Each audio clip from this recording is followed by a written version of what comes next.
Hello बच्चों, नमस्कार। कैसे हैं आप सब लोग? उम्मीद करता हूं कि आप सब लोग अच्छे होंगे, बेहतरीन होंगे, लाजवाब होंगे, एकदम बिंदास होंगे और साथ ही बहुत अच्छे से आप लोग अपनी पढ़ाई को कर रहे होंगे। तो एक बार सभी दोस्त जुड़ेंगे और बताएंगे कैसे हैं आप सब लोग, कैसी चल रही है भाई मेरे आप लोगों की पढ़ाई। एकदम शानदार चल रही होगी, एकदम ज़बरदस्त चल रही होगी। और मेरे दोस्त, मैं मानता हूँ कि जब आसपास पेपर ना लगे, जब आसपास पेपर ना दिखे, ना कोई फॉर्म की डेट आसपास हो, तो हम लोग मायूस ज़रूर होते हैं और हम लोग मतलब टूटते ज़रूर हैं कि कब एग्ज़ाम आएगा। कहीं ऐसा तो नहीं है कि हम ऐसे ही बेफालतू में पढ़ रहे हैं, एग्ज़ाम होगा भी या नहीं होगा, फॉर्म आएंगे भी या नहीं आएंगे। क्या तब तो फॉर्म नहीं आएंगे जब हमारी जो है वो डेट मतलब हमारी जो है एज निकल जाएगी, तब तो फॉर्म नहीं आएंगे। तो बच्चे तरह तरह के ख्याल आते हैं और बहुत सारे क्वेश्चंस जो होते हैं वो जेन्युइन भी होते हैं। ठीक है, ये ख्याल मन में आते हैं तो मैं मानता हूं कि इनमें से बहुत सारे सही ख्याल आते भी हैं। बहुत सारे बच्चे ऐसे होंगे जो 2-3 महीने जिनकी एज में बच रहे होंगे और अभी भर्ती का कोई आसपास मतलब हमें लग रहा है कि अभी भर्ती आसपास है भी नहीं, तो उन्हें ये डर सता रहा होगा कि क्या पता मेरी एज पूरी होने के बाद भर्ती आए।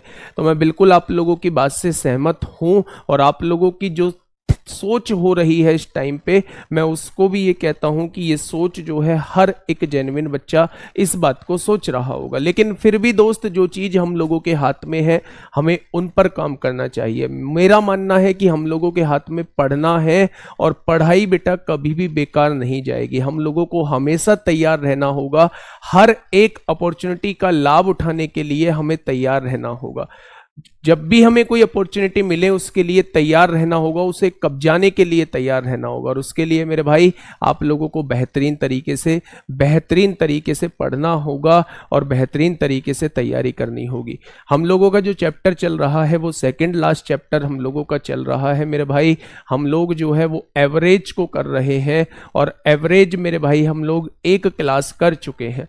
मैंने कल आप लोगों को एवरेज का बताया था कि किसी भी एक ऐसा नंबर जो किसी भी ग्रुप को रिप्रेजेंट करता है उसे हम लोग एवरेज कहते हैं।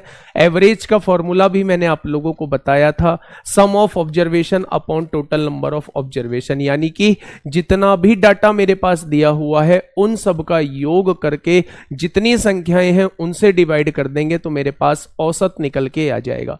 फिर हम लोगों ने बहुत सारी चीजें समझी थी कि अगर मेरे पास कोई डाटा दिया हुआ है और हम एक संख्या से हर एक डाटा में वृद्धि कर देते हैं तो मेरे भाई औसत में उसी संख्या से वृद्धि हो जाएगी। अगर किसी संख्या में हर एक संख्या में से हम कुछ घटा देते हैं तो औसत में से उसी संख्या को घटा देंगे। ठीक है, फिर मैंने बताया था कि अगर लगातार आप लोगों के पास सम संख्याएं हैं या लगातार आपके सामने विषम संख्याएं हैं या फिर समांतर श्रेणी है तो मेरे भाई इनमें जो औसत हम लोग निकाल रहे होते हैं वो ठीक बीच वाली संख्या औसत होती है। अगर ठीक बीच में जो है अगर ठीक बीच में जो है वो दो संख्याएं आ रही हैं तो उन दोनों का औसत ही उस पूरी श्रृंखला का औसत हो जाएगा। दूसरी बात हम लोगों ने एक चीज और सीखी थी कि पहले और आखिरी को जोड़ के हमेशा आधा कर देते हैं तो उस पूरी श्रृंखला का, उस पूरी सीरीज का औसत निकल के आ जाएगा। हम लोगों ने इसका डेविएशन मेथड भी देखा था। अपने पास से कोई भी हम लोग एक एवरेज मान लेते थे, अगर उससे कम जो है वो डाटा दिया हुआ है तो नेगेटिव लेते थे और उससे ज्यादा कोई डाटा दिया हुआ है तो हम लोग पॉजिटिव देते थे मेरे दोस्त। ठीक है, बहुत शानदार। तो अब उससे आगे हम लोग देखने वाले हैं। एक बार मुझे नंबर ऑफ क्वेश्चंस बताइए कि कल हम लोग जो है वो कहां तक क्वेश्चन कर चुके थे। अगर मैं कल की बात करूं मेरे भाई तो कल हम लोग कहां तक क्वेश्चन कर चुके थे। कल हम लोग जो है मेरे भाई यहां तक क्वेश्चन हम लोग कर चुके थे। हम लोगों ने देखा था कि ABCD का औसत पूछा था जो कि 142 जो है वो निकल के आया था। 142 जो है वो नहीं 71 हम लोगों का निकल के आया था। ठीक है, हाँ, बहुत बढ़िया, बहुत शानदार। चलिए नेक्स्ट क्वेश्चन की तरफ हम लोग चलते हैं। क्वेश्चन नंबर 8 की तरफ चलते हैं। आराम से क्वेश्चन नंबर 8 पढ़िए और मेरे भाई जवाब दीजिए क्या होगा इस क्वेश्चन का बिल्कुल सही जवाब। क्वेश्चन नंबर 8 पढ़िएगा और क्वेश्चन नंबर 8 पढ़िए और मुझे बताइए क्या होगा इसका बिल्कुल सही जवाब। एक बेहतरीन सा क्वेश्चन आप लोगों के सामने है। क्या कहना चाह रहा है भाई क्वेश्चन? क्वेश्चन ने कहा है पी क्यू और आर का औसत वजन जो है वो 59 किलोग्राम है। यदि पी और क्यू का औसत वजन, बेटा ओरो नहीं है ये और है, पी और क्यू का औसत वजन जो है वो 55 किलोग्राम है और फिर क्यू और आर का औसत वजन 58 किलोग्राम है, तो क्यू का वजन कितना होगा ये आपसे पूछना चाह रहा है। अच्छा एक बात बहुत छोटी सी मुझे बताइए, अगर पी क्यू आर का औसत 59 दिया हुआ है, अगर पी क्यू आर का औसत 59 दिया हुआ है, तो अगर औसत में हम संख्या की गुणा कर देंगे तो तीनों का योग निकल के आ जाएगा। भाई 3 की गुणा क्यों करी, क्योंकि 3 संख्याएं थी, 9 तिया 27 को 7 हासिल 2, 5 तिया 15, 2 17 हो जाएगा। क्या ये बात क्लियर है? आगे बढ़ते हैं। स्टेटिक्स बेटा अलग से कराऊंगा, मांगेलाल स्टेटिक्स अलग से कराऊंगा। उसने कहा है पी और क्यू का औसत वजन 55 किलोग्राम है। पी और क्यू का औसत कितना दिया हुआ है? 55 दिया हुआ है, और अगर औसत में हम लोग 2 की गुणा कर देंगे क्योंकि 2 संख्याएं हैं, तो योग कितना आ जाएगा? 110 आ जाएगा। आगे कहा है क्यू और आर का औसत वजन 58 किलोग्राम है। क्यू और आर का औसत वजन जो है वो 58 किलोग्राम है। औसत में 2 की गुणा कर देंगे क्योंकि 2 संख्याएं हैं, तो आप कहेंगे 116 हो जाएगा। ठीक है, तो क्यू का वजन आप लोगों से पूछा है मेरे भाई, क्यू का वजन कितना हो जाएगा। अब आप एक चीज समझिएगा, अगर P प्लस क्यू का योग पूछूं तो मैं 110 बैठ रहा है। अगर P प्लस क्यू की वैल्यू 110 यहां रखता हूं, तो ये प्लस का 110 है, इधर आके माइनस का 110 हो जाएगा, तो 177 में से 110 जाएगा, तो R की वैल्यू जो है वो 67 निकल के आ जाएगी। आर की वैल्यू कितनी निकल के आ जाएगी? तो आप कहेंगे 67 निकल के आ जाएगी। कैसे आई है मेरे भाई? पी और क्यू का योग 110 दे रखा है, ये प्लस में है, उधर जाके माइनस में होगा। 177 में से 110 जाएगा तो आर की वैल्यू 67 निकल के आ जाएगी। अगर आर की वैल्यू 67 निकल के आ चुकी है मेरे भाई, तो क्यू की वैल्यू कितनी आ जाएगी? प्लस का 67 है, इधर आके माइनस का 67 हो जाएगा। 16 में से 7 जाएगा, 9 बचेगा, और 10 में से 6 जाएगा, 4 बचेगा। तो मेरे भाई क्यू की जो वैल्यू हो जाएगी वो 49 हो जाएगी। अगर मैं क्यू की वैल्यू आप लोगों से पूछूं तो क्यू की वैल्यू कितनी हो जाएगी? क्यू की वैल्यू जो है वो 49 हो जाएगी। क्या इस बात में किसी को कोई दिक्कत है? क्या इस बात में किसी को कोई समस्या है? बहुत शानदार, बहुत शानदार।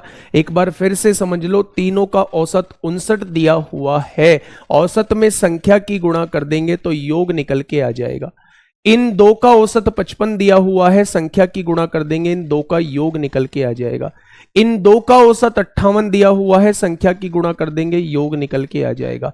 अब आप ये समझिए, P और Q को जोड़ के 110 है, दोनों का योग 110 है, प्लस है, इधर आके माइनस होगा। 177 में से 110 जाएगा तो 67 बचेगा R की वैल्यू।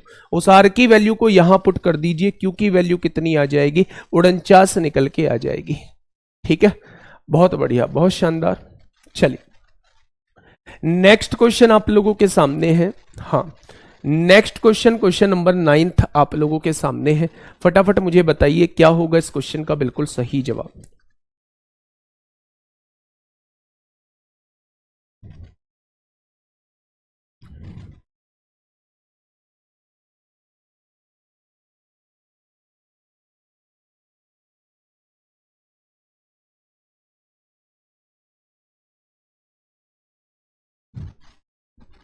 बताइए क्या होगा इस क्वेश्चन का बिल्कुल सही जवाब।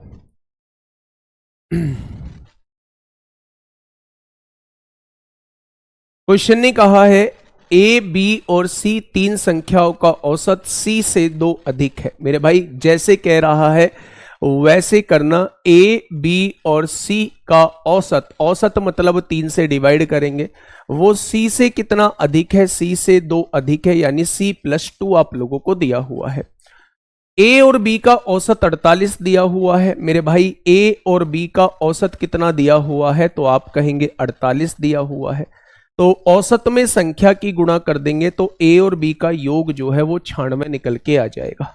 ठीक है, यदि डी जो है वो सी से 10 कम है, डी जो है वो सी से 10 कम आप लोगों को दिया हुआ है, तो सी और डी का औसत वो आप लोगों से पूछना चाह रहा है कि भाई साहब सी और डी का औसत कितना हो जाएगा, ये आप लोगों से पूछना चाह रहा है। अच्छा एक बात यहां से सुनिएगा, क्या मैं यहां से लिख सकता हूं ए प्लस बी प्लस सी बराबर 3 की गुणा इसमें करूंगा 3c आएगा, और 3 की गुणा 2 में करूंगा 6 आ जाएगा। क्या a प्लस बी की वैल्यू 96 दी है, तो इधर ये कितना दिया है, 96 दिया हुआ है, प्लस का 6 है, इधर आके माइनस का 6 होगा, यहां 3c है, प्लस का c है, इधर आके माइनस का c हो जाएगा। यानी कि 96 में से 6 जाएंगे 90 बचेगा, और 3c में से c जाएगा 2c बचेगा। क्या c की वैल्यू जो है वो 45 निकल के आ जाएगी? क्या C की वैल्यू जो है वो 45 निकल के आ चुकी है? उसने पूछा है भाई साहब C और D का औसत पूछना चाह रहा है, क्या वो इसकी वैल्यू आपसे पूछना चाह रहा है?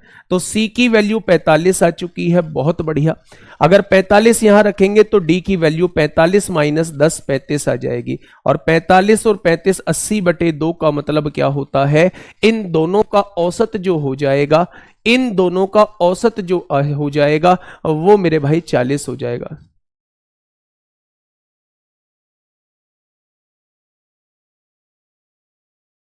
ठीक है, बात समझ में आ गई क्या? बहुत शानदार। तो आप लोगों के सामने इन दोनों का औसत क्या आ जाएगा, क्वेश्चन में कोई जान नहीं थी, बस क्वेश्चन में आप लोगों को अटेम्प्ट लेना है, और शायद मैं इस काबिल आप लोगों को बना चुका हूं कि क्वेश्चन में कितनी भी पेचीदापन आ जाए आप उस पर अटेम्प्ट जरूर ले लेंगे, है ना दोस्त। चलिए, बहुत शानदार भाई, बहुत शानदार। दोबारा से समझिए, ए बी और सी का औसत, औसत होता है योग बटे संख्या, वो सी से जो 2 ज्यादा दे रखा है। फिर उन्होंने कहा ए और बी का औसत 48 है, औसत में संख्या की गुणा करेंगे तो योग आ जाएगा। जब मैंने इसे यहां से सॉल्व किया तो 3 इधर आके गुणा में हो गया। यहां से देखेंगे a प्लस बी की वैल्यू 96 है, प्लस 6 है, इधर आके माइनस 6, ये इधर जाएगा 3c माइनस c हो जाएगा। आपने कहा मेरे भाई 96 में से 6 गया 90, 3c में से c गया 2c, तो c की वैल्यू 45 आ गई। अगर 45 आ चुकी है तो 45 में से 10 जाएगा 35 आ जाएगा। तो मेरे भाई वो दोनों का औसत पूछ रहा है, यानी दोनों के योग बटे संख्या। 45 और 35 का आधा कर देंगे तो मेरे भाई 2 संख्याएं हैं तो 2 से डिवाइड करना पड़ेगा, तभी तो औसत आएगा। Next question, question number 10। फटाफट बताइए क्या होगा इस क्वेश्चन का बिल्कुल सही जवाब। एक बेहतरीन क्वेश्चन आप लोगों के सामने है, क्वेश्चन नंबर 10। क्या कहना चाह रहा है क्वेश्चन?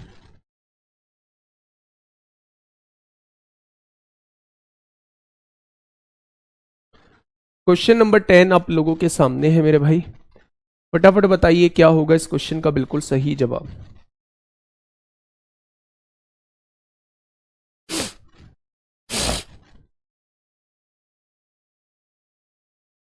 क्या कहा है क्वेश्चन ने, एक बार मेरे साथ पढ़िए मेरे दोस्त। ए बी और सी का औसत डी से 8 कम है। ए बी और सी का औसत, औसत कहा है, ए बी और सी का औसत जो है वो डी से कितना कम है, डी से 8 कम है, ऐसा क्वेश्चन ने कहा है। यदि ए बी सी और डी का औसत 42 दे रखा है, ए बी सी और डी का औसत जो है वो 42 दे रखा है, तो औसत में 4 की गुणा कर देंगे, क्योंकि 4 संख्याएं हैं तो योग निकल के आ जाएगा। तो आप कहेंगे इन चारों का योग जो है वो 168 निकल के आ जाएगा। अब यहां से एक बात सुनिएगा, 3 की गुणा इधर होगी तो ए बी और सी की वैल्यू जो है वो 3d माइनस 24 हो जाएगी। भाई 3 की गुणा यहां हुई, 3d हो गया, माइनस 8 दिया 24 हो गया। अब आपसे पूछा है डी की वैल्यू पूछा है, तो a प्लस बी प्लस सी की जगह 3d माइनस 24 रख दो, इसकी जगह क्या रख देंगे, 3d माइनस 24 रख देंगे। और यहां क्या है, प्लस डी लिखा हुआ है, इज इक्वल टू 168 आपके सामने लिखा हुआ है। यहां अगर देखेंगे माइनस 24 है, इधर आके प्लस 24 होगा, तो आप क्या कहने वाले हैं, 192 हो जाएगा। और 3d और 1d 4d हो जाएगा, 4 चौक 16 होगा, 4 अट्ठे 32 होगा। तो d की वैल्यू जो है वो कितनी हो जाएगी, d की वैल्यू जो है वो मेरे भाई 48, इसका d की वैल्यू हो जाएगी। हाँ, बहुत बढ़िया। अगर मैं आप लोगों से ये कहूं कि भाई साहब 3d माइनस 2 और d प्लस 5 का औसत बताइए, तो d की वैल्यू बस पुट कर दीजिए। अगर 48 तिया मैं बात करूं तो 144 में से 2 जाएगा, 142 बचेगा। और 48 और प्लस 5 कितने होते हैं, 53 होते हैं। इन दोनों का औसत पूछ रहा है तो दोनों का योग करके 2 से डिवाइड आप लोग कर देंगे। तो यहां से आप लोग कहने वाले हैं 3 2 5 होगा, 5 4 9 होगा, 195/2, 2 नाम 18 होगा, 2 सत्ते 14 होगा, 97.5 इस क्वेश्चन का जवाब हो जाएगा। 97.5 मेरे भाई इस क्वेश्चन का साथी बिल्कुल सही जवाब हो जाएगा। Option number B is the correct answer. Option number B क्या हो जाएगा? ऑप्शन नंबर बी इस क्वेश्चन का बिल्कुल सही जवाब हो जाएगा।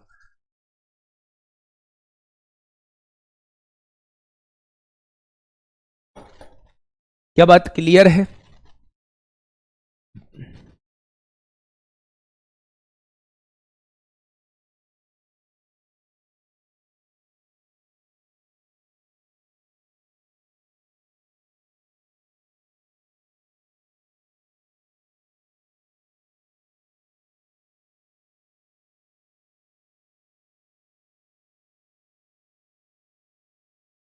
बहुत दिन बाद लाइव आए हैं सर हम, बहुत बढ़िया बात है जी। देखिए एक बार फिर से, ए बी और सी का औसत, औसत की बात करता हूं तो तीनों का योग बटे 3, डी से 8 कम है, यहां से 3 की गुणा इधर कर देंगे, 3D माइनस 24 हो जाएगा। उसने कहा है ए बी सी डी का औसत जो है वो 42 दिया हुआ है, तो 42 की 4 में गुणा करेंगे, योग 168 आ जाएगा। एबीसी की वैल्यू रखिए 3D माइनस 24 प्लस डी बराबर 168, माइनस 24 इधर आके प्लस 24, 4D बराबर इतना, तो डी बराबर 48 आएगा। 48 दिया 144 में से 2 जाएंगे, 142 बचेगा। 48 और 5 53 का औसत पूछ रहा है, यानी योग बटे 2 करना पड़ेगा। तो आंसर क्या हो जाएगा मेरे भाई? आंसर जो है वो आपके सामने 97.5 हो जाएगा। ये मेथड से ही हम लोगों को मेरे भाई जाने पड़ेगा, ठीक है। एक और बेहतरीन सा क्वेश्चन आपके सामने, थोड़ा सा कैलकुलेटिव, लेकिन एक ऐसे एग्जाम में पूछा गया है जो अपने आप में एक खास महत्व रखता है, एक खास वैल्यू रखता है। मैं बात कर रहा हूं सीजीएल मेंस के क्वेश्चन की। भाई साहब नहीं बोल रहा, गलती हो गई। अरुण शुरुआत से यही कमेंट कर रहा है मेरे भाई, गुरुजी आप सेकंड लास्ट क्यों बोल रही हो, अभी तो एज चैप्टर और डीआई भी है। ठीक है भाई साहब, गलती हो गई। अब आ जाओ क्वेश्चन पे, आ जाओ मेरे भाई, बताइए। क्वेश्चन नंबर 11 आप लोगों के सामने है। आराम से क्वेश्चन पढ़िएगा और क्वेश्चन पढ़ के मेरे भाई जवाब दीजिएगा, क्या होगा इस क्वेश्चन का बिल्कुल सही जवाब।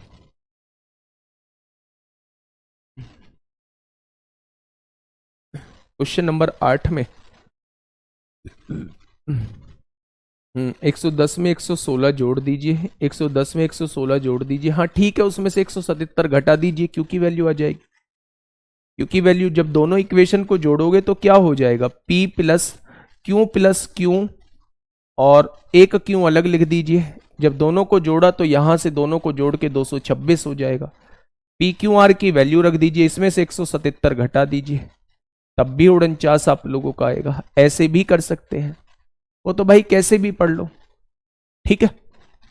चलिए बहुत शानदार, इस क्वेश्चन को एक बार थोड़ा सा पढ़िएगा और क्वेश्चन कहना क्या चाह रहा है वो मुझे समझाने की कोशिश करिए कि भाई साहब क्या हो जाएगा इस क्वेश्चन का बिल्कुल सही जवाब। क्वेश्चन ने कहा है एक्स वाई और जेड का औसत भार 50 किलोग्राम है। X plus Y plus Z का औसत जो है वो 50 दिया हुआ है, तो उसमें 3 की गुणा कर देंगे तो योग कितना हो जाएगा? 150 हो जाएगा। आगे बढ़ते हैं। एक्स और वाई का औसत वजन 44.5 किलोग्राम है। एक्स और वाई का औसत वजन 44.5 है, तो औसत में 2 की गुणा कर देंगे तो 44.5 दूनी 89 होता है। क्या इन दोनों का योग 89 हो जाएगा? अगर इधर 89 प्लस है तो इधर आके माइनस हो जाएगा, तो 150 में से 89 जाएंगे तो जेड की वैल्यू 10 में से 9 गया 1 बचेगा, और 14 में से 8 गया तो 6 बचेगा। ये बात क्लियर है आप लोगों के सामने।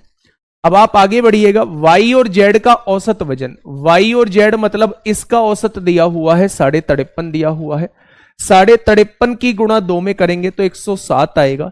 यहां 107 प्लस है, इधर आके माइनस का होगा, तो x की वैल्यू कितनी हो जाएगी? 150 में से 107 जाएगा तो 43 बचेगा। बचेगा क्या? आगे बढ़ते हैं। यदि एक्स वाई और जेड का भार क्रम से पी क्यू आर है, एक्स के भार को ये पी कह रहा है, वाई के भार को ये क्यू कह रहा है मेरे भाई, और जेड के भार को ये आर कह रहा है, तो आप लोगों को बताना है P प्लस क्यू बटे R का मान बताना है। अच्छा ये बताइए कि तीनों को जोड़ के 150 बैठ रहा है, जबकि इन दोनों को जोड़ के ही x और z को जोड़ के ही मेरे भाई 104 बैठ रहा है, तो y की वैल्यू कितनी आ जाएगी? 150 में से 104 हम लोग घटा देंगे तो आपके सामने जो है वो 46 निकल के आ जाएगा y, हाँ या ना। तो उसने पूछा है भाई साहब P और Q को जोड़िए, यानी x और y को जोड़िए, तो आप कहेंगे 89 हो जाएगा, और उसे जो है z से डिवाइड कर दीजिए, यानी 61 से डिवाइड कर दीजिए, तो आप कहेंगे 61 एकम 61 होता है, कितना बचेगा? आप कहेंगे 28 बचेगा, 280 हो गया, 61 चौका 1.4 करके कुछ आएगा, ऑप्शन नंबर सी हो जाएगा। ऑप्शन नंबर सी इस क्वेश्चन का जवाब हो जाएगा। ये बात समझ में आ गई क्या? ये बात समझ में आ गई मेरे भाई? फटाफट बताइए, क्या ये बात समझ में आप लोगों के आ चुकी है या नहीं?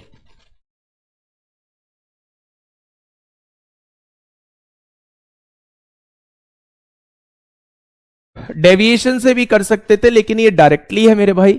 अगर तीनों का योग जो है 50 तिया 150 दे रखा है, और दो का योग 44.5 दूनी 89 हो गया, एक्स और वाई को जोड़ के 89 हो गया, तो जेड की वैल्यू 150 माइनस 89 यानी 61 आएगा। y और z का औसत 53.5 है, 2 की गुणा करेंगे तो y और z का योग 107 हो जाएगा, 150 में से 107 जाएगा तो x की वैल्यू 43 आ जाएगी। ये 43 आपके सामने है, ये 61 आपके सामने है, तो y की वैल्यू यहां से मेरे दोस्त दोनों के योग को इसमें से घटा देना, तीसरे की वैल्यू आपके सामने आ जाएगी। बस उसने पूछा है P प्लस क्यू बटे R, x की वैल्यू को उसने P कहा है, y की वैल्यू को उसने Q कहा है, और z की वैल्यू को उसने R कहा है, यानी x और y को जोड़ के z से डिवाइड करना है, आपके सामने आंसर आ जाएगा। अगर बात समझ में आ चुकी है तो मेरे भाई एक बार थम्स अप करेंगे। अगर बात समझ में आ चुकी है मेरे भाई एक बार थम्स अप करेंगे।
क्यों नहीं होगा? क्यों नहीं होगा आरपीएफ मेरे भाई? आरपीएफ क्यों नहीं होगा? पढ़ाया गया है, कोई ऐसा थोड़ी है भाई बीच में चीजें छुड़वाई गई हैं। क्वेश्चन नंबर 12 आप लोगों के सामने है, फटाफट से मुझे बताइए क्या होगा इस क्वेश्चन का बिल्कुल सही जवाब। क्वेश्चन नंबर 12 आप लोगों के सामने है, फटाफट से मुझे बताइए क्या होगा इस क्वेश्चन का बिल्कुल सही जवाब। क्या कहा है क्वेश्चन ने? क्वेश्चन ने कहा है सलोनी द्वारा 4 विषय में प्राप्त औसत अंक 51 है, और 5वें विषय में उसने 56 अंक प्राप्त हुए हैं, सभी 5 विषय में उसका नया औसत क्या है? बच्चे ध्यान से सुनना, एक बहुत बेहतरीन कॉन्सेप्ट बताने जा रहा हूं। 4 विषय का औसत कितना दिया हुआ है? 51 दिया हुआ है। अब मेरे भाई अगर इसी में 51 नंबर का और विषय ऐड होते हैं तो औसत पे कोई परिवर्तन नहीं होगा, चाहे 51 नंबर के आप लोग 1 करोड़ विषय ऐड कर लो, इसके औसत में कोई परिवर्तन नहीं होने वाला है। ठीक है मेरे भाई, यानी कि अगर 51 अंक वाले आप कितने भी इसमें ऐड करते हैं औसत में कोई परिवर्तन नहीं होगा, और 51 अंक वाले कितने भी इससे हटाते हैं तो भी औसत पे कोई परिवर्तन नहीं होगा। लेकिन अगर 51 से ज्यादा अंक वाला इसमें शामिल होता है तो औसत जो है वो बढ़ जाएगा, और 51 से कम अंक वाला शामिल होता है तो औसत जो है वो घट जाएगा। दूसरे शब्दों में अगर 51 से ज्यादा वाला व्यक्ति जाता है तो वो दूसरे का भी लेके चला गया है तो औसत घट जाएगा, और 51 से कम वाला व्यक्ति गया है अगर छोड़ के तो वो अपना कुछ छोड़ के गया है तो औसत बढ़ जाएगा। प्रैक्टिकली हमें चीजों को सोचना है, ठीक है। आगे बढ़िए। उसने कहा है 5वें विषय में उसे 56 अंक प्राप्त हुए, यानी यहां से आने वाला जो व्यक्ति था वो 56 अंक लेके आया है, यानी वो 51 + 5 लेके आया है।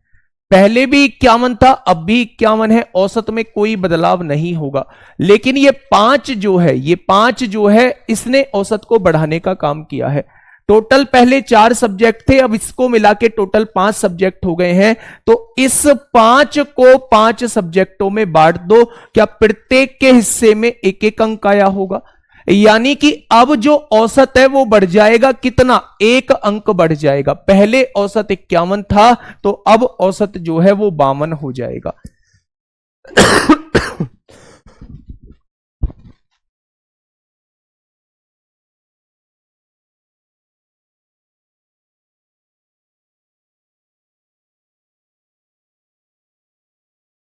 ये बात समझ में आ गई क्या, है ना? भाई थोड़ी सी कफ की दिक्कत हो रही है मुझे, है ना? तो ये बात आप लोगों को समझ में आ गई होगी। इसका बेसिक समझिए। औसत कितना दे रखा है, 51 दे रखा है। अगर 51 के ही मार्क्स वाला कोई और सब्जेक्ट इसमें शामिल किया जाता है तो औसत में कोई परिवर्तन नहीं होगा। अगर 51 से ज्यादा सब्जेक्ट अंक वाला जो है इसमें शामिल किया जाता है तो ओवरऑल औसत बढ़ जाएगा, और 51 से कम वाला जो है इसमें शामिल किया जाता है ओवरऑल औसत घट जाएगा। अगर यहां 56 अंकों वाला शामिल किया गया है तो 51 से कितना फालतू आया है, तो आप कहेंगे 5 अंक फालतू लेके आया है। तो इन 5 अंकों की वजह से मेरे भाई कितने सब्जेक्ट हैं, 5 सब्जेक्ट हैं। ये 5 अंक 5 सब्जेक्टों में बंटेंगे तो क्या हर एक व्यक्ति के खाते में 1 अंक और आ जाएगा, और हर एक व्यक्ति के खाते में आने वाला अंक ही औसत कहलाता है। तो मेरे भाई सबके हिस्से में 1-1 अंक आना मतलब औसत में 1 बढ़ जाना, यानी कि नया जो औसत होगा वो कितना हो जाएगा, 52 हो जाएगा। ठीक है, चलिए। सर ये कॉन्सेप्ट भूल जाते हैं, जीने में घुसा दो समझा के। अच्छा, दूसरा तरीका समझ लो। 4 सब्जेक्टों का औसत कितना दे रखा है मेरे भाई, 51 दे रखा है। औसत में संख्या की गुणा करेंगे तो मेरे भाई आप कहेंगे 204 जो है इन 4 सब्जेक्टों का टोटल हो जाएगा। ठीक है, अब 5वें विषय में उसे जो है वो 56 अंक और मिल गए, 56 अंक और मिल गए 5वें विषय में, तो आप कहेंगे अब योग जो हो चुका है वो 260 हो चुका है। अच्छा, 260 योग जो है वो कितने सब्जेक्टों का है, 5 सब्जेक्टों का, तो औसत कितना हो जाएगा, नया औसत जो है वो 52 हो जाएगा। तो इस तरीके से भी आप औसत निकाल सकते हैं। ये इसका दूसरा तरीका है, ये इसका दूसरा तरीका है मेरे भाई। ठीक है, नेक्स्ट क्वेश्चन। आइए फटाफट दोनों तरीके से क्वेश्चन को सॉल्व करने की कोशिश करिएगा। दोनों क्वेश्चंस को सॉल्व करने की कोशिश करिएगा मेरे भाई।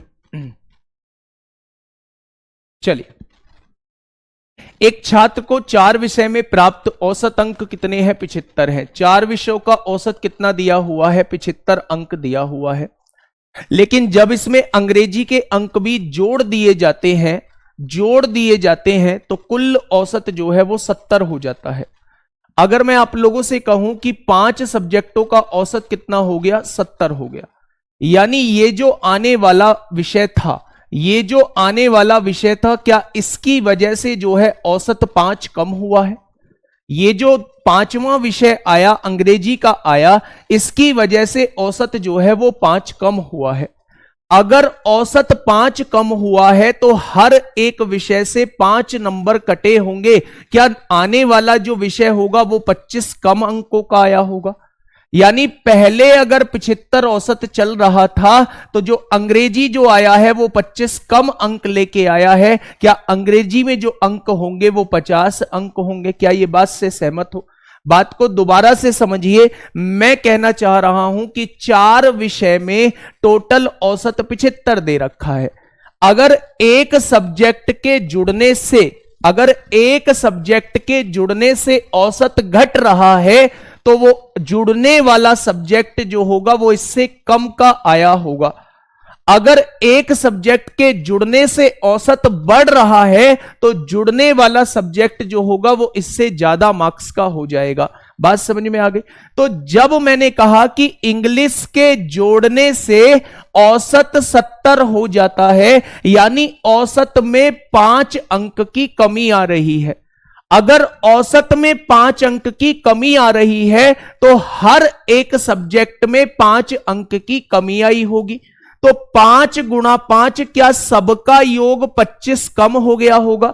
यानी आने वाला विषय जो होगा या जुड़ने वाला विषय जो होगा वो एक्चुअल औसत से 25 कम होगा। तो 75 में से 25 जाएगा तो आने वाला जो इंग्लिश सब्जेक्ट है उसमें जो मार्क्स होंगे वो 50 होंगे। अब मेथड से समझ लीजिए भाई, सेकंड मेथड से इस क्वेश्चन को कैसे करेंगे हम लोग। जब आपने 4 विषय का योग देखा तो कितना बैठा? 75 बैठा। अगर मैं योग निकालूंगा तो 75 चौक 300 हो जाएंगे। क्या उन 4 विषय को जोड़ के 300 अंक बैठ रहे थे? अब जब इसमें अंग्रेजी के अंक जोड़ लिए तो टोटल हो गए 5 विषय। 5 विषय का औसत हो गया 70। 70 का योग निकालेंगे तो मेरे भाई योग जो है वो 350 आ जाएगा। यानी कि जब हम 4 विषय को जोड़ रहे थे तब सबका टोटल जो है वो 300 बैठ रहा था। लेकिन अब इंग्लिश के जुड़ने के बाद अब जो है योग 350 बैठ रहा है। तो इंग्लिश के जुड़ने की वजह से योग कितना बढ़ा? 50 बढ़ा। तो इंग्लिश के मार्क्स कितने हो जाएंगे मेरे भाई? 50 ही इंग्लिश के मार्क्स हो जाएंगे। 4 विषय का योग जो है वो आप लोगों को मेरे भाई 300 दिया हुआ है। 5 विषय का योग जो है वो आपको 350 दिया हुआ है। तो 5वें विषय में कितने अंक हो जाएंगे? तो आप कहेंगे 50 अंक हो जाएंगे। दूसरा यहां से डेविएशन मेथड ये रहा आपके सामने, तो इससे भी आप लोग क्वेश्चन को सॉल्व कर सकते हैं। फटाफट मुझे बताइए क्या होगा इस क्वेश्चन का बिल्कुल सही जवाब। Question number 14।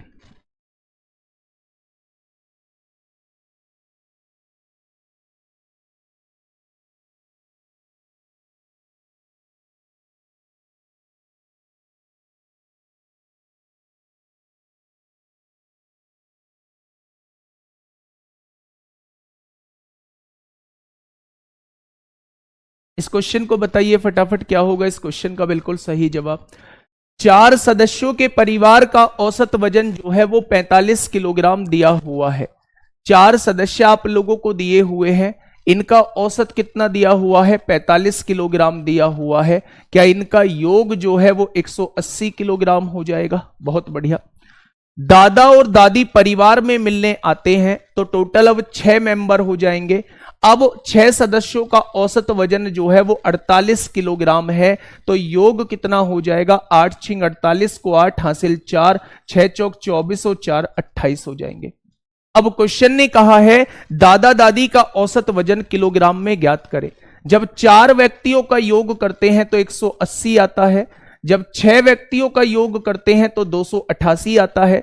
तो जब हम 2 व्यक्ति बढ़ाते हैं तो योग कितना बढ़ जाता है? तो आप कहेंगे योग 108 बढ़ जाता है। यानी वो जो नए 2 व्यक्ति जुड़े हैं उनका योग जो है वो 108 है। तो औसत कितना हो जाएगा मेरे भाई? तो आप कहेंगे औसत जो है वो 54 हो जाएगा। कितना हो जाएगा? तो आप कहेंगे औसत जो है वो 54 आप लोगों के सामने हो जाएगा। ठीक है, बहुत बढ़िया, बहुत शानदार। एक आसान सा क्वेश्चन था भाई। नेक्स्ट क्वेश्चन की तरफ हम लोग चलते हैं। अब और टाइप के शुरू होंगे। ये लास्ट क्वेश्चन है पहले टाइप का। पहला टाइप जो था वो बिल्कुल बेसिक था मेरे भाई। अब इसके बाद जो है हम लोग टाइप को चेंज करेंगे। फटाफट मुझे बताइए क्या होगा इस क्वेश्चन का बिल्कुल सही जवाब।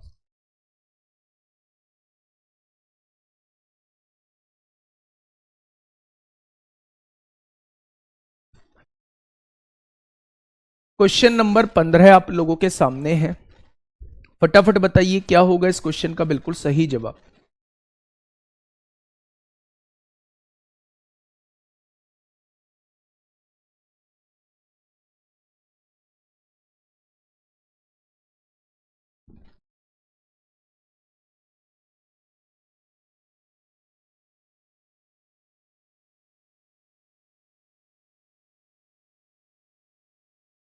फटाफट बताइए क्या होगा इस क्वेश्चन का बिल्कुल सही जवाब।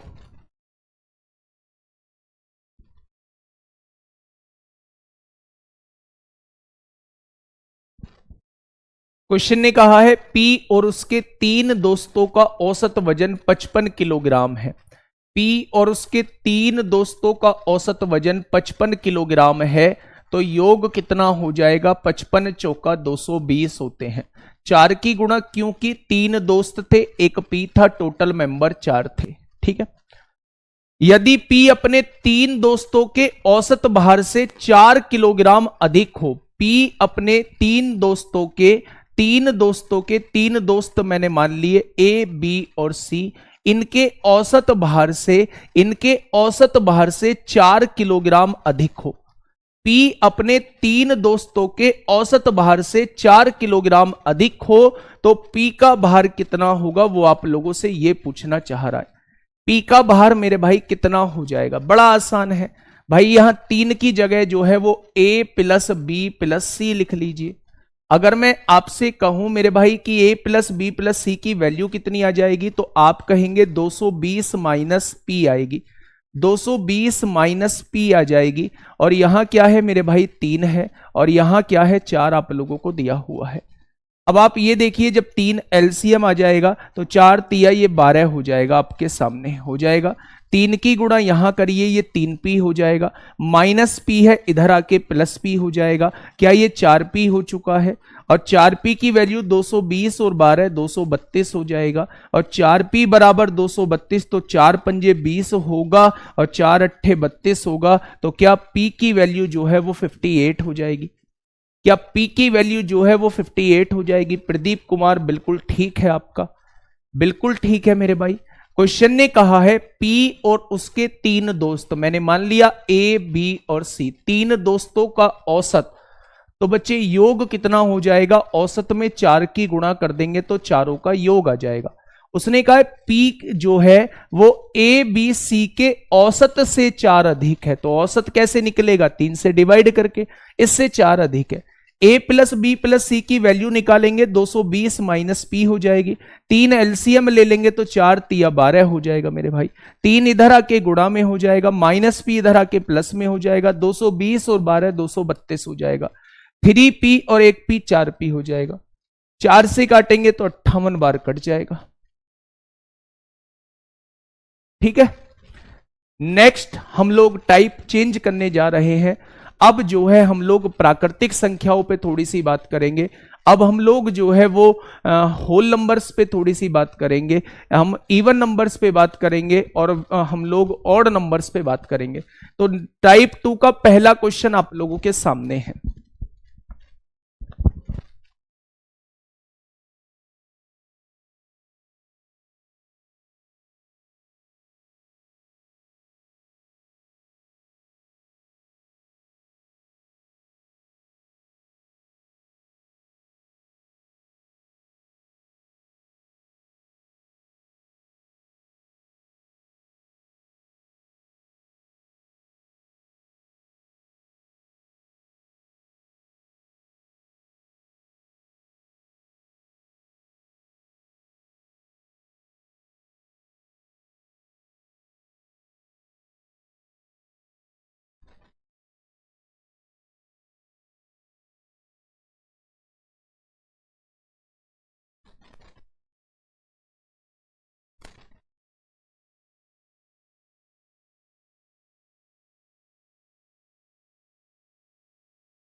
You did not respond of my comment, so I am coming.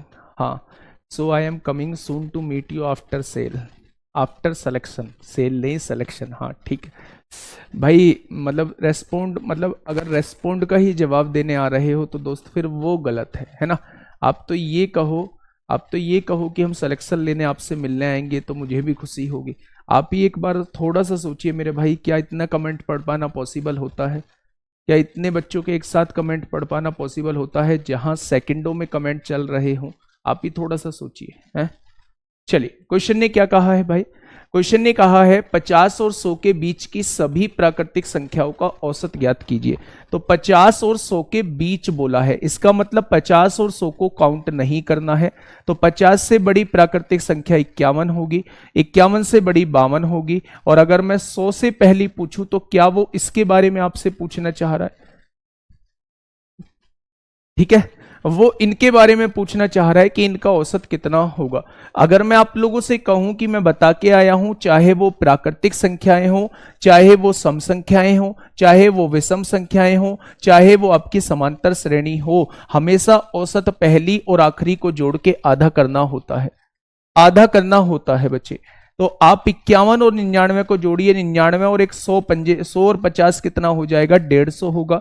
और 150 का आधा कर देंगे तो मेरे भाई औसत कितना आ जाएगा? तो आप कहेंगे 75 आ जाएगा। तो ऑप्शन नंबर ए इस क्वेश्चन का बिल्कुल सही जवाब हो जाएगा। नेक्स्ट क्वेश्चन आप लोगों के सामने है, फटाफट मुझे बताइएगा क्या होगा इस क्वेश्चन का बिल्कुल सही जवाब। क्या हो जाएगा मेरे भाई इस क्वेश्चन का बिल्कुल सही जवाब? नेक्स्ट क्वेश्चन आपके सामने है, 17 लगातार प्राकृतिक संख्याओं का औसत 41 है। इन संख्याओं में सबसे छोटी संख्या कौन सी है? बहुत शानदार। अच्छा, ये देखिए कि लगातार प्राकृतिक संख्या आपके सामने दी हुई है। तो अगर मैं बात करूं कि 8 संख्याएं इधर होंगी, 8 संख्याएं इधर होंगी, एक संख्या ठीक बीच में होगी। भाई यहां देखिए 8 संख्याएं तो इधर होंगी।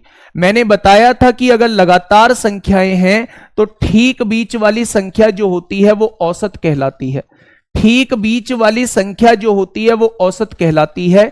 तो टोटल 17 संख्याएं हैं, 8 एक तरफ बांट दो, 8 एक तरफ बांट दो, 16 संख्याएं हो गई और एक संख्या ठीक बीच में होगी। तो क्या ये बीच वाली संख्या जो है वही औसत हो जाएगी? क्या ये जो दी गई है ये 41 दी गई है?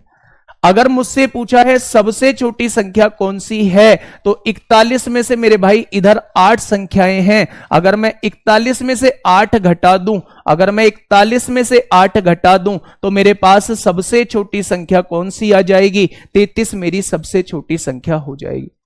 अगर औसत में से 8 संख्याएं हैं, लगातार 8 संख्याएं हैं, तो 8 को घटा दो, सबसे छोटी संख्या आ जाएगी। और 41 में 8 जोड़ दोगे तो 49 जो है वो सबसे बड़ी संख्या आ जाएगी। कभी कभार वो सबसे बड़ी और सबसे छोटी में अंतर पूछ लेता है, तो उनको सॉल्व करने का तरीका यही है। औसत में से 8 घटाएंगे सबसे छोटी संख्या, औसत में 8 जोड़ेंगे सबसे बड़ी संख्या, और उन दोनों का डिफरेंस भी वो आप लोगों से पूछ सकता है। ठीक है, ये सारे के सारे क्वेश्चंस पूछे गए हैं। लेकिन मेरे भाई आप लोग देखोगे कि कोई भी एग्जाम हो वो अभाज्य संख्याओं का औसत जरूर वो आप लोगों से पूछ रहा होता है। तो सबसे पहले 1 से लेके 100 तक की अभाज्य संख्याएं आप लोग लिख लीजिए। 2 होती है, 3 होती है, 5 होती है, 7 होती है, 11 होगी, 13 होगी, 17 होगी, 19 होगी, 23 होगी, 29 होगी, 31 होगी, 37 होगी, 41 होगी, 43 होगी, 47 होगी, 47 होगी, 53 होगी, 59 होगी, 61 होगी, 67 होगी, 69 नहीं होगी, 71 होगी, 73 होगी, 79 होगी, 83 होगी, 89 होगी, 97 हो जाएगी। क्या यही 1 से लेके 100 तक की अभाज्य संख्याएं होती हैं? टोटल 25 होती हैं, आप इनको काउंट करोगे टोटल 25 हो जाएगी। अगर आपसे पूछा जाए 3 अंकों की सबसे छोटी अभाज्य संख्या 101 होती है, 3 अंकों की सबसे बड़ी अभाज्य संख्या 997 होती है। तो ये 2 फैक्ट और आप लोग याद रखेंगे मेरे भाई। अब क्वेश्चन ने कहा है आप लोगों से 30 और 50 के बीच सभी अभाज्य संख्याओं का औसत क्या है? 30 और 50 के बीच, 30 और 50 के बीच जो है सभी अभाज्य संख्याओं का औसत क्या है। तो पहले योग निकालिए, 7 और 1 8, 8 7 15, 15 और 1 16 और 3 19 को 9 हासिल 1, 4 और 1 5, 5 4 9, 9 4 13, 13 3 16, 16 और 3 19। योग को 4 से डिवाइड कर देंगे, योग को 4 से डिवाइड कर देंगे तो मेरे भाई यहां क्या हो जाएगा, 4 चौक 16 होगा, 3 बचेंगे, 4 नाम 36 होगा, 3 बचेंगे, 4 सत्ते 28, 4 पंजे 20। कहीं ना कहीं गड़बड़ की है। उसने पूछा है 30 और 50 के बीच 31 37 41 43 47। अच्छा 5 से डिवाइड करना है, 7 और 3 10 और 1 11, 7 18 और 1 19 को 9 हासिल 1, 4 और 1 5, 5 4 9, 9 4 13, 13 3 16 और 3 19 हो जाएगा भाई। अब अगर मैं आप लोगों से ये कहूं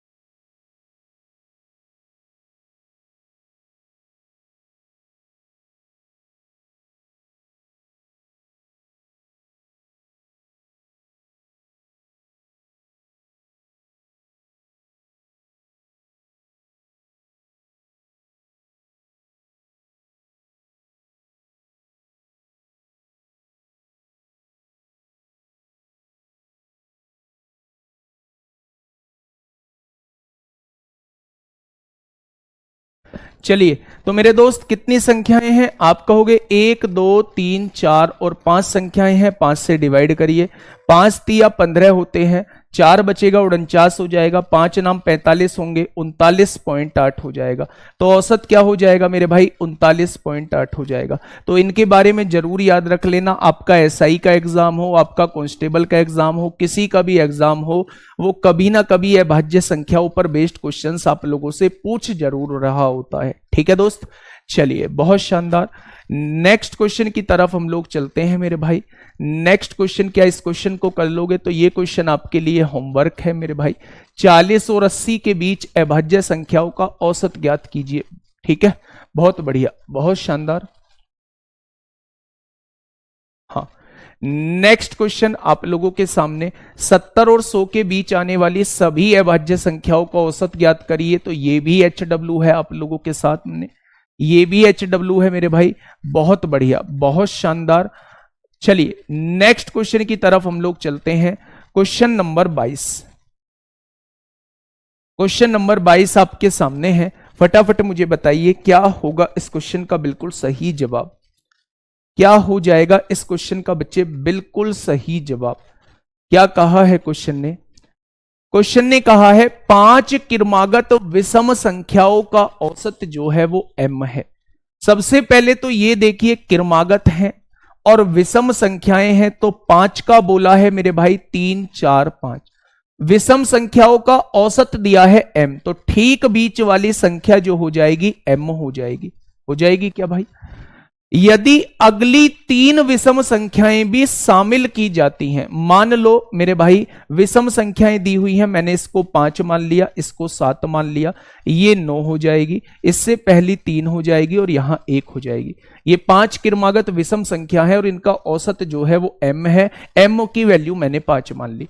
यदि अगली 3 विषम संख्याएं जोड़ दी जाए, पहली विषम संख्या 11 है, इससे आगे 13 होगी और उससे आगे 15 होगी। अगर मैं आपसे पूछूं कि औसत में कितने की वृद्धि हो जाएगी, पहले औसत क्या था 5 था, अब औसत कितना हो जाएगा 1 2 3 4 5 6 7 8, टोटल कितनी विषम संख्याएं हैं, 8 विषम संख्याएं हैं। तो 3 इधर बांट दो, 3 इधर बांट दो, ये जो बीच वाली 2 संख्याएं हैं इनको जोड़ के आधा कर दोगे तो क्या औसत आपके सामने आ जाएगा। यानी पहले औसत 5 था, अब औसत 8 है, तो 3 औसत बढ़ गया। यानी हम लोगों ने यहां से कंक्लूजन निकाल लिया कि जितनी भी आप लोगों की विषम संख्या बढ़ रही होंगी, अगर वो कहे आगे 5 विषम संख्या जोड़ दी तो औसत कितना बढ़ जाएगा, आप कहना 5 बढ़ जाएगा। आगे 7 विषम संख्या और जोड़ दी तो औसत कितना बढ़ जाएगा, आप कहना 7 बढ़ जाएगा। आगे 9 विषम संख्या और जोड़ दी तो औसत कितना बढ़ जाएगा, आप कहना 9 बढ़ जाएगा। जितनी विषम संख्या आगे जोड़ोगे उतना ही औसत बढ़ जाएगा मेरे भाई। ठीक है, तो यहां पहले औसत 5 था, अब औसत 8 हो चुका है। कितना बढ़ा? तो 3 बढ़ा। क्यों बढ़ा? क्योंकि आगे हम लोगों ने 3 विषम संख्याएं जोड़ी थी मेरे भाई। ठीक है, तो इस क्वेश्चन का जवाब जो है, अगर 3 विषम संख्या जोड़ी है तो औसत में भी कितने का परिवर्तन हो जाएगा? 3 का परिवर्तन हो जाएगा। ये रहा आपके सामने क्वेश्चन नंबर 23। मेरे दोस्त, ये अभी शुरू के 2 टाइप जो हैं वो बेसिक है। ये आगे के क्वेश्चंस को आपका छोटा करने का काम कर रहे होंगे। ये आपका बेसिक क्लियर कर रहे हैं। देखिए समझिए, हाँ, 5 क्रमागत सम संख्याओं का औसत जो है वो m है। मैंने 5 क्रमागत सम संख्या ले ली। पहली 4 ले ली, दूसरी 6 ले ली, तीसरी 8 हो जाएगी, चौथी 10, पांचवी 12। औसत जो हो जाएगा वो 8 हो जाएगा। ठीक है, यदि अगली 5 सम संख्याएं भी शामिल कर ली जाएं, 14 हो गई, 16 हो गई, 18 हो गई, 20 हो गई, 22 हो गई, अगली 5 सम संख्या और जोड़ दी मैंने, तो 10 संख्याओं का औसत क्या हो जाएगा? टोटल 5 शुरुआत में थी, 5 बाद में थी, टोटल हो गई 10 संख्याएं। 4 आप एक तरफ बांट दो, 4 आप एक तरफ बांट दो, दोनों संख्याओं को जोड़ोगे और इनका औसत निकालोगे तो 14 और 12, 26 का आधा कितना हो जाएगा? 13 हो जाएगा। क्या औसत जो है अब 13 हो जाएगा? यानी कि मेरे भाई अब ध्यान से सुनना, पहले औसत कितना था? 8 था, अब औसत कितना हो गया? 13 हो गया। यानी औसत कितना बढ़ गया? तो आप कहेंगे 5 बढ़ गया। अच्छा, इस 5 के बढ़ने की वजह क्या थी? 5 संख्याओं का आगे जुड़ना। यानी कि जो चीज हम लोग विषम संख्या में पढ़ के आए हैं वही चीज हम लोग जो है वो सम संख्या में पढ़ रहे हैं। अगर हमने आगे 5 संख्याएं जोड़ी हैं तो औसत भी 5 बढ़ जाएगा। अगर आगे हमने 3 संख्याएं जोड़ी हैं तो औसत भी 3 बढ़ जाएगा। मेरे दोस्त, इस क्वेश्चन का जवाब m+5 आ जाएगा। सत्यम पाठक जी, गलत आंसर है आपका। इस क्वेश्चन का जवाब जो होगा वो क्या हो जाएगा मेरे भाई? इस क्वेश्चन का जवाब होगा जितनी संख्याएं जुड़ी हैं उतना ही औसत बढ़ जाएगा। ठीक है, चलिए नेक्स्ट क्वेश्चन आप लोगों के सामने है मेरे भाई। नेक्स्ट क्वेश्चन आप लोगों के सामने है, फटाफट मुझे बताइए। 25वां क्वेश्चन आप लोगों के सामने, बेहतरीन क्वेश्चन, अभी तक जो कराया है उस पर बेस्ड क्वेश्चंस आप लोगों के सामने है। नेक्स्ट क्वेश्चन, 25वां क्वेश्चन आप लोगों के सामने है। अभी तक जो मैंने आप लोगों को कराया है उसी पर बेस्ड क्वेश्चन दोस्त मेरे आप लोगों के सामने है। फटाफट बताइए। क्वेश्चन ने कहा है 9 क्रमागत विषम संख्याओं का औसत जो है वो 27 आप लोगों को दिया हुआ है। 9 क्रमागत विषम संख्याओं का औसत 27 है। यदि इन 9 विषम संख्याओं की पिछली और अगली विषम संख्याओं को भी शामिल कर लिया जाए तो नया औसत क्या होगा? ये आप लोगों से वो पूछना चाह रहा है। ठीक है, बहुत शानदार, बहुत शानदार। अब देखिए मेरी बात को थोड़ा सा समझिए। अच्छा, 9 क्रमागत विषम संख्याएं हैं तो 4 संख्या इधर हो गई, 4 संख्या इधर हो गई। क्या 9वीं संख्या यहां होगी? औसत कितना दिया है? 27 दिया हुआ है। 4 संख्याएं मेरे दोस्त इधर हैं, याद रखना 4 संख्याएं इधर हैं और 4 संख्याएं आप लोगों को इधर दी गई हैं, विषम संख्याएं दी गई हैं। अच्छा, ये बताइए विषम संख्याओं में कितने कितने का गैप होता है? 2-2 का गैप होता है। तो 27 में 4 इधर है तो 4 में 8 का गैप हो जाएगा। 27 में 8 जोड़ूंगा तो क्या आखिरी संख्या जो है वो 35 हो जाएगी? तो आप कहेंगे जी 35 कैसे हो जाएगी, थोड़ा सा समझा दीजिए। तो 27 के बाद अगली विषम संख्या 29 आएगी, 29 के बाद 31 आएगी, 31 के बाद 33 आएगी और 33 के बाद जो है वो 35 आ जाएगी। यानी कि 4 संख्याएं हैं, एक संख्या में 2 का गैप होता है तो 4 संख्याओं में 8 का गैप हो जाएगा। 27 में 8 जोड़ेंगे तो लास्ट वाली संख्या 35 हो जाएगी। होगी या नहीं? अच्छा, ये बताइए 27 में से 8 घटाएंगे तो लास्ट वाली संख्या जो है वो 19 हो जाएगी। तो आप कहेंगे जी बिल्कुल हो जाएगी। अब उसने कहा है एक संख्या तो इधर जोड़ दो, एक संख्या तो इधर जोड़ दो और एक संख्या इधर जोड़ दो। यही तो कहा है 9 विषम संख्याओं की पिछली और अगली विषम संख्याओं को भी शामिल कर लिया जाए। एक संख्या आपने इधर जोड़ दी और एक संख्या इधर जोड़ दी, क्या इस बीच वाली पे कोई फर्क पड़ा? अब भी 5 इधर हैं 5 इधर हैं, यानी औसत पे कोई परिवर्तन नहीं होगा। अब भी नया औसत क्या हो जाएगा? 27 हो जाएगा। यानी कुल मिला के कहने का मतलब है जितनी आप लेफ्ट हैंड साइड में संख्याएं जोड़ रहे हैं उतनी ही राइट हैंड साइड में अगर आप जोड़ देंगे तो मेरे दोस्त औसत में कोई परिवर्तन नहीं होगा। अगर उसने यह कहा होता कि पिछली 3 संख्याएं जोड़ दी, आगे की 3 संख्याएं जोड़ दी, औसत में क्या परिवर्तन आएगा? कभी भी कुछ नहीं आएगा। पिछली 1000 संख्या जोड़ दी, आगे की 1000 संख्या जोड़ दी, औसत में क्या परिवर्तन आएगा? तो बीच वाली संख्या पे कोई फर्क नहीं पड़ेगा मेरे भाई, तो औसत में कोई परिवर्तन नहीं आएगा। ठीक है, ये सारे कंक्लूजन आप लोगों को याद होने चाहिए मेरे भाई। नेक्स्ट क्वेश्चन आप लोगों के सामने है, क्वेश्चन नंबर नेक्स्ट आप लोगों को सामने दिया हुआ है। फटाफट मुझे बताइए क्या हो जाएगा इस क्वेश्चन का बिल्कुल सही जवाब। क्वेश्चन ने कहा है कि 6 लगातार सम संख्याओं का औसत जो है वो 35 है। इन 6 संख्याओं में से सबसे छोटी और सबसे बड़ी सम संख्या का योग क्या होगा? बड़ा आसान है। 6 लगातार सम संख्याएं हैं, 6 लगातार सम संख्याएं हैं और उनका औसत जो है वो 35 दिया है। मैंने कहा होगा कि जब भी वो सम संख्या दिया हो, लगातार सम संख्या दिया हो या लगातार विषम संख्या दिया हो या लगातार प्राकृतिक संख्या दिया हो, तो सबसे छोटी और सबसे बड़ी को जोड़ के आधा कर दोगे तो भी औसत आ जाएगा। और उसने औसत 35 दिया है, यानी कि सबसे छोटी और सबसे बड़ी संख्या का योग कितना आ जाएगा? तो आप कहेंगे 70 आ जाएगा। आप क्या कहने वाले हैं? 70 कहने वाले हैं। ये क्वेश्चन आप लोगों के लिए होमवर्क का रहने वाला है मेरे भाई। कल यहीं से हम लोग आगे बढ़ रहे होंगे। टोटल 5 से 6 क्लास में ये पूरा का पूरा खत्म हो जाएगा। ये 2 क्लास जो थी वो बिल्कुल बेसिक क्वेश्चंस की चली है। कल से कुछ क्वेश्चंस का हम लोग लेवल बढ़ाएंगे। जब व्यक्ति आ रहा होता है, टीचर जुड़ रहा होता है, कोच का वजन जोड़ रहे होते हैं, ये कल के क्वेश्चन हम लोगों के रहेंगे। परसों के क्वेश्चंस बच्चे और स्टैंडर्ड के रहेंगे और उससे अगले दिन के और स्टैंडर्ड रहेंगे। टोटल हम लोग 6 क्लास में करेंगे। कोई भग्गी हम लोगों को नहीं है। धीरे धीरे चीजों को पढ़ रहे हैं, समझते हुए चल रहे हैं। आप बिल्कुल भी ये नहीं कहेंगे कि भाई लास्ट मोमेंट पे कोर्स को हमने खिंचवा दिया। बिल्कुल खिंचवाने का मतलब नहीं है भाई साहब। शांति से आराम से, ना आप बर्डन लेना ना मेरे ऊपर बर्डन डालना, आराम आराम से चीजों को समझने का काम करेंगे। आज के लिए इतना ही। Okay, tata, bye bye.